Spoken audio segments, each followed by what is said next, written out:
You talk a lot about detoxification. Why is that one of the primary things that you would suggest that we need to do when we are getting into some sort of situation where our lives will change and we'll be healthier? I think detoxification is important because of the world and environment that we live in today. We have so many chronic illnesses that are a result of our toxic food supply that we have, our toxic air quality, our poisoned water system. I live in Wisconsin, where our water treatment plant literally runs into the Lake Michigan, and then we refilter that water and we think it's healthy, we think it's safe.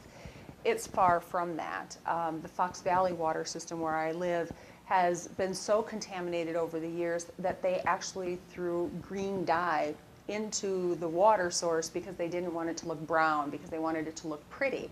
And they kept dumping all these chemicals in there to try to clear the toxins that were being stripped into the water from the paper mills and some of the other companies that were around there.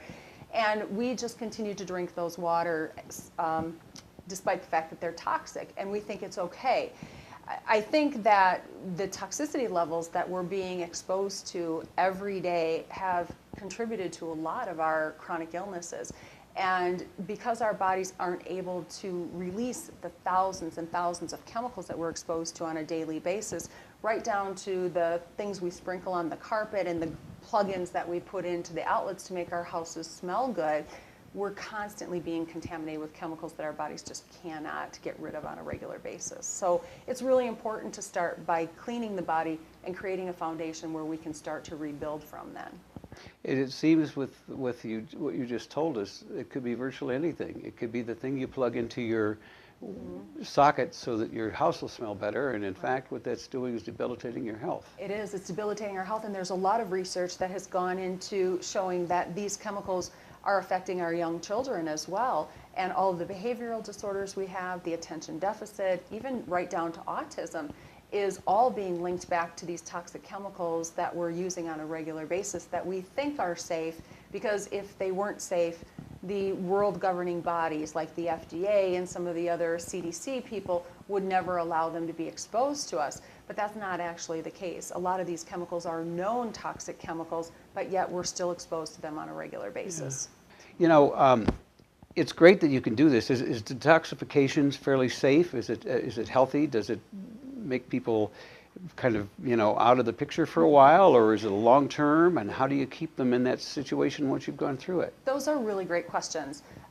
There's a lot of different methods to detoxification, and not every detoxification program fits every person, because we have to look at each person as an individual.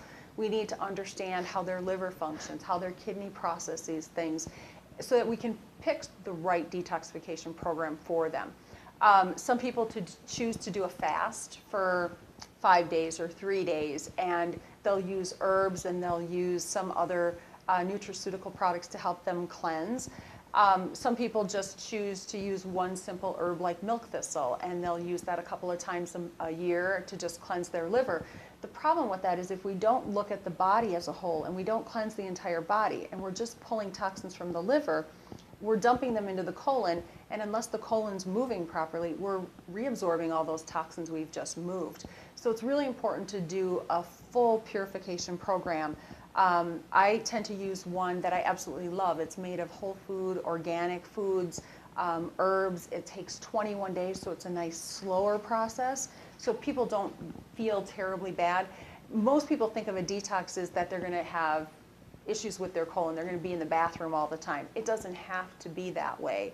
But I will tell you, the more toxic you are, the more unlikely you are to be able to function on a regular basis, at least for the first couple of days.